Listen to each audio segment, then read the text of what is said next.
Have you ever noticed that when one thing goes south, or you do one thing that doesn't make a lot of sense or doesn't work out real well, that it's almost like your error in judgment, at least for me, multiplies? So an example today had a lot to do, a lot of details to organize, and I didn't take the time to adequately list them all. So I didn't prioritize well enough. I wrote them out, but not well enough. And so then off I went after kind of being a little frazzled, getting off to my appointment, getting there, and then not feeling comfortable to do a parallel park. I mean, I know how to do it. I know, absolutely. So I ended up circling the block several times until I found a spot that was a little bit easier. Now, the good news here is I had time on my hands. I was traveling on Lombardy time, which is fantastic, which just means 15 minutes before my appointment, which is great because that has saved me every time today.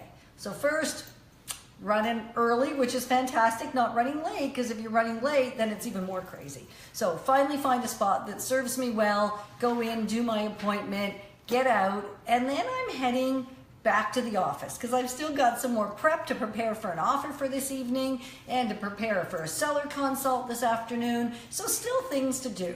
And so heading back, and I'm feeling just a little anxious still. I don't know why, just because the morning started off wrong. And I find when one thing starts wrong, the rest of it just kind of goes with the flow, like to the point where I wasn't even comfortable doing a parallel park. How crazy is that after driving for, well, way too many years. We won't tell you how many. And so then I get there, driving down the street, know the roads well. I mean, I know exactly where I am.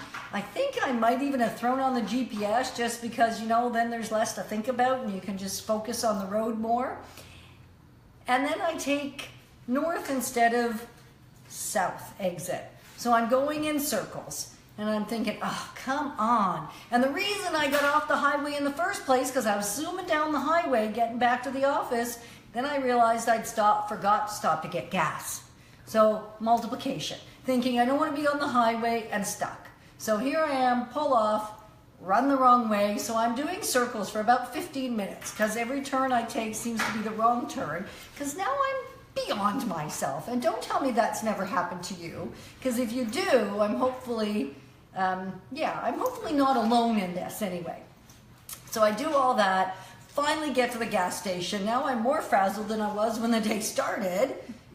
Except I'm happy I pulled, and every time the car kind of went not feeling like it was going right, I thought I'm going to run out of gas. And I thought, well, it's a good thing I'm not on the highway.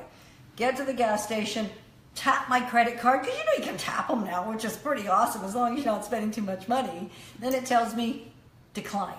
And I'm thinking, what? So I plug it in properly because I'm thinking it's just because I tapped.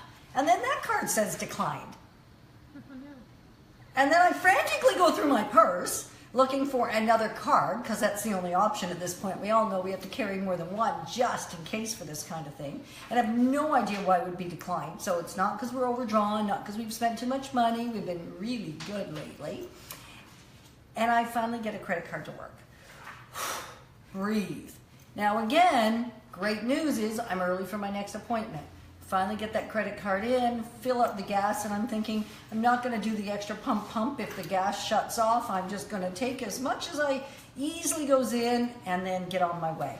So I did do that, and I eventually got back to the office, and now I've got lots of prep to do to go meet some clients.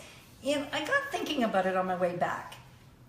Why was it not easier in the first place to just take a breather this morning when the whole thing started to feel frantic? Because all I did was make it worse as the day went on. The only saving grace was I built in lots of time for every appointment. So that's kind of a trick, right? Helpful.